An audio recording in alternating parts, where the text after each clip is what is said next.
Welcome back, folks. Let's make some pizza. Forget about those delivery places because this is going to be the best thing that you have made in a long time and you're going to love it. So here's everything you're going to need. Feel free to pause the video right here and gather up these ingredients, but let's go ahead and get started.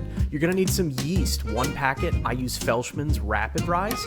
To this, we're going to put our yeast in our bowl and then add our hot water. Give it a stir, and then you're going to add your flour. Next, you're going to throw in your honey, and after that, you're going to add in some oil. And once you've added those things in there, then you are just going to grab your salt, which will be our last ingredient. Put that in, put it in your stand mixer, and turn it on to speed 2 and let this go for 5 minutes. After 5 minutes, it should pull everything away from the sides of the bowl, and it should be beautiful. I know that it's ready because it springs back. That means we've developed the gluten, and from there we're just going to put a little bit of olive oil in the bowl and throw the dough in there and just rub this all around, and that's just going to keep the dough from sticking when we proof this. So you could put this on your counter for a couple hours until the dough has doubled in size, but pro tip, all you got to do is turn your oven on for just a couple of minutes. We're not looking to cook the dough here, but just get your oven hot. We'll cover this with shrink wrap, and here's a little trick that I like to do when it doesn't stick to the top. I actually take an extra long piece of shrink wrap, and I use that as a rope to tie around the bowl, and this just helps me get a better seal. So like I said, you're going to heat your oven up. You want it to be around 110 to 115 degrees, and make sure you really check this because you do not want to cook your dough. As you can see, I'm sticking my hand in there. I just want it to feel warm, and once I feel like it's pretty warm, I'll go ahead and just close it up, and that's going to be in there for about 30 minutes. Next, while that's in there, we'll start our dough. So you need oregano, garlic, and your red pepper flakes. About 2 tablespoons of oil in a pan, turn that on medium heat, and you're looking to toast this. So this is really only going to take about 30 seconds. Once that 30 seconds has elapsed, go ahead and pour your 8-ounce can of tomato sauce in there, give this a quick stir, and you're just going to let this cook for, I don't know, maybe a minute or two.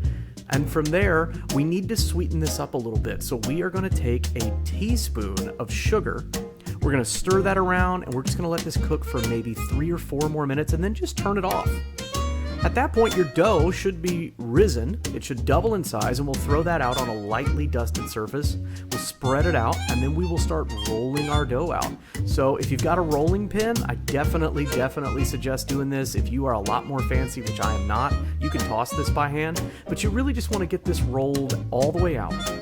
So next, and this is really important, you need to get a pizza pan that doesn't have the edge. I know some of them are kind of deep, and you're gonna put some flour on that so it doesn't stick.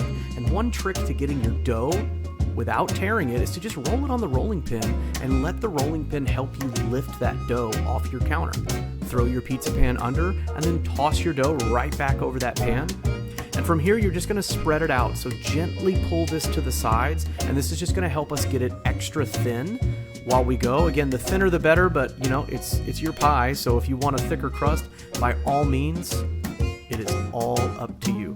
So then what I like to do is take the extra dough and I just fold it all the way around, and that gives me that nice little crust on the outside edge.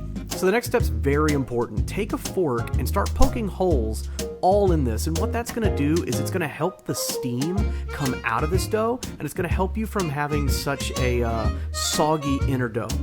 Now that 8-ounce can, it makes the absolute perfect amount of sauce for this size pie. So take a spoon, spread all that sauce out, and at that point, really, it's up to you. You decorate your pie any way you want to do it. Here, I'm just going to cover it with mozzarella. Once I get it fully covered in mozzarella, I like to put a little bit of Parmesan cheese on top of that. And then just for my own personal style, I then take some Italian seasoning and I sprinkle that all around. Now my kids love pepperoni, so I put pepperoni on here, but again, I can't stress, put any topping on it that you want. Now, as soon as you took that dough out, you heated your oven to 450 degrees, and once you've cooked it for about 7 minutes, do this.